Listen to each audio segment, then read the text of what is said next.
Where's My Money or Generosity is Punishable? Part 1. Choke on It. Written by Johnny Fist. We all know those beggars who, for the most part, stand in the city centre.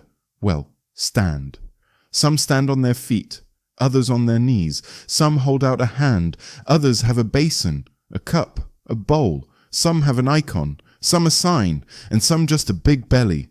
There are plenty of methods and variations, but to many of us, they're extortionists rather than truly needy people.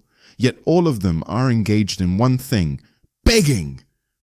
But politeness and generosity can be punishable. This article is about one such case. Daytime. City centre. A time when there are more asking and offering than giving and needing. Pigeons over there, macaques over there, supermarket promoters pretending they just need directions. And right there, a woman on her knees.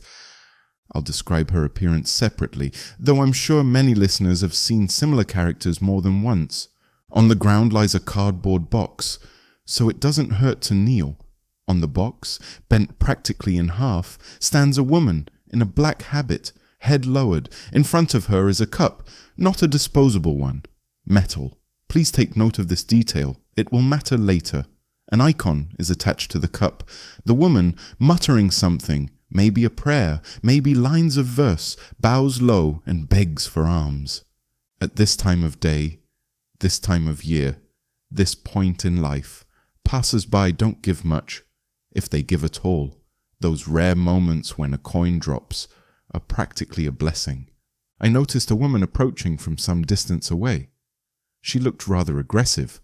Her day was probably as black as the beggar's habit, and yet she became the culprit of the story, proof that appearances deceive.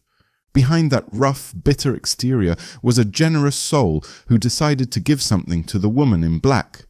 I won't call her a nun, because everything that follows doesn't fit that term in the slightest.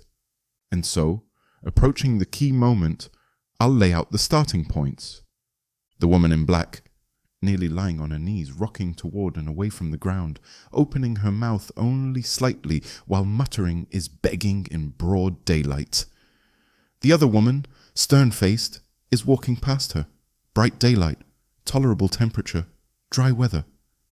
As she passes the metal cup, the stern woman tosses a coin, judging by the size, 50 cents. She tosses it from the height of her hand, without bending down. Who bends down to give money after all? At the very moment the coin hit the bottom of the metal cup, the woman in the black habit was lowering her head toward the cup as she muttered.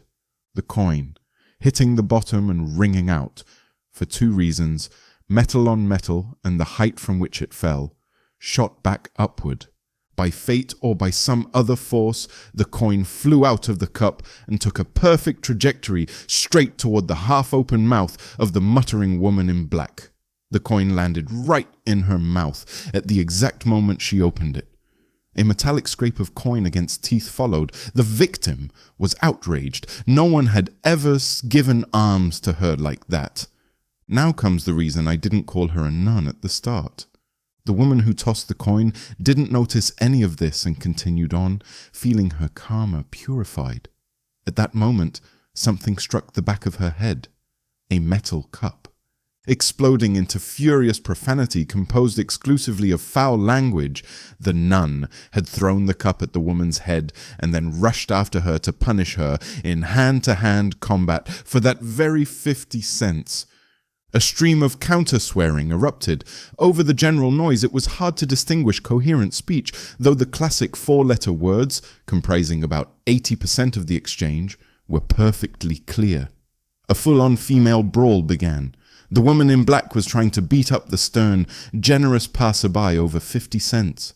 A cheap motive, you'll agree, but a motive! At that moment, pigeons came over to break them up. Not on their own, of course, sitting on the arms of their pimps. If you've ever seen this scene, each of those characters has two pompous pigeons perched on their forearm. That leaves them with only one free hand. So 3 of these one-armed pigeon handlers came over to break up the nun and the owner of the 50 cents. It's hard to describe the scene, but if you imagine a children's dance circle, it was something like that. 2 in the center flailing around and 3 forming a ring, separating them with one hand while using the other to display their pigeon showpiece. All this over 50 cents. The dancing didn't last long. A break was called and everyone went back to their places as if nothing had happened.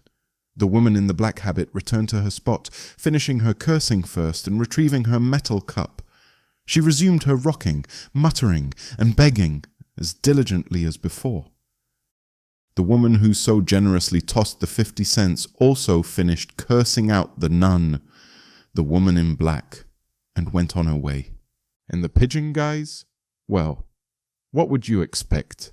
They stayed where they were. The only thing out of place was the 50 cents. They weren't in the metal cup, not in the woman's pocket.